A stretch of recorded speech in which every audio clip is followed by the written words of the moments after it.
There was once upon a time an old goat who had 7 little kids, and loved them with all the love of a mother for her children. One day she wanted to go into the forest and fetch some food. So she called all 7 to her and said, "Dear children, I have to go into the forest. Be on your guard against the wolf.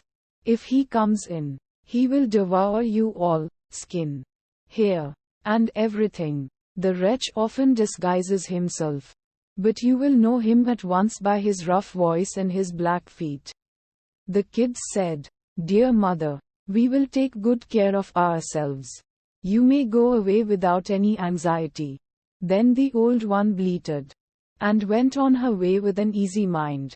It was not long before someone knocked at the house door and called, "Open the door, dear children. Your mother is here, and has brought something back with her for each of you."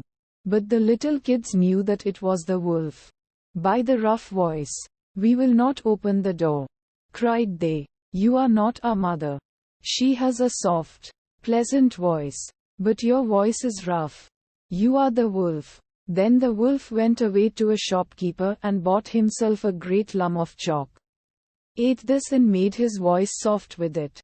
Then he came back, knocked at the door of the house, and called, "Open the door, dear children. Your mother is here and has brought something back with her for each of you."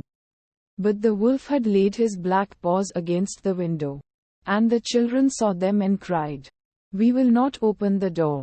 Our mother has not black feet like you.